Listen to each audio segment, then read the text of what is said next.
Бастапқыда Кекеш келінді көргендердің бәрі дерлік бір нәрсеге сенімді болды. Тапкидің болашақ жары Дхрув болады. Өйткені дәл Дхрув сериалдың алғашқы басты ер кейіпкері ретінде таныстырылды. Ол Тапкиге ғашық болды, оған қолдау көрсетті, тіпті көрермендердің өзі осы жұптың үйленуін күтіп отырды. Бірақ күтпеген жерден бәрі өзгерді. Бірнеше сериядан кейін сценарий мүлдем басқа бағытқа бұрылып, Тапки Дхрувқа емес, Биханға тұрмысқа шықты.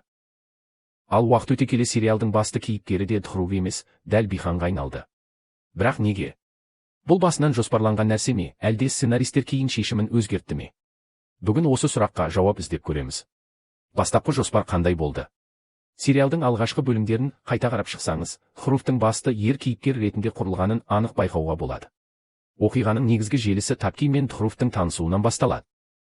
Дхрув оның кекештігіне қарамай, бойындағы мейірімділікті көреді және оған ғашық болады.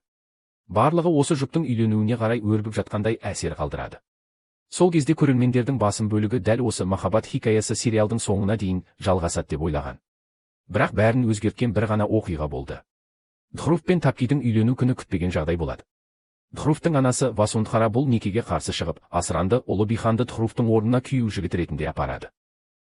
Нәтижесінде Тапки өзі де білмей Биханға тұрмысқа шығады.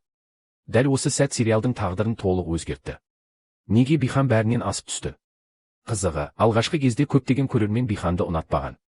Ол ашушаң еді. Төбелеске жақын еді. Ережеге бағынбайтын.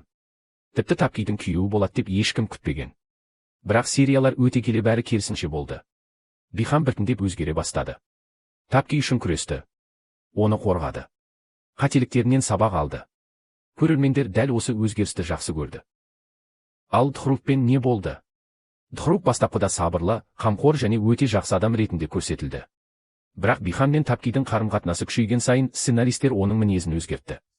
Кейін ол қызғанышқа беріліп, Тапкиді қайтару үшін түрлі әрекеттерге бара бастайды.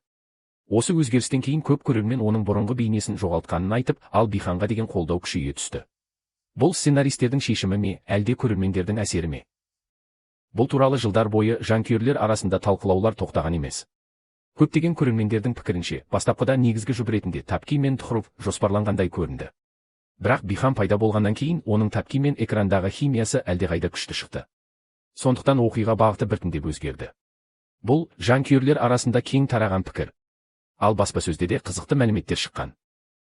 Дхрув рөлін сомдаған актер Анкит Батла бастапқыда басты ер кейіпкер болғанымен, кейін оқиға Бихан мен Тапкидің махаббатына ауысқандықтан оның рөлі азайғаны туралы жазылды.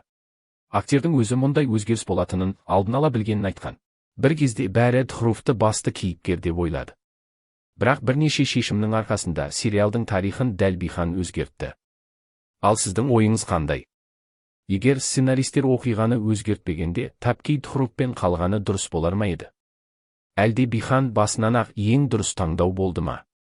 Пікіріңізді міндетті түрде жазыңыз.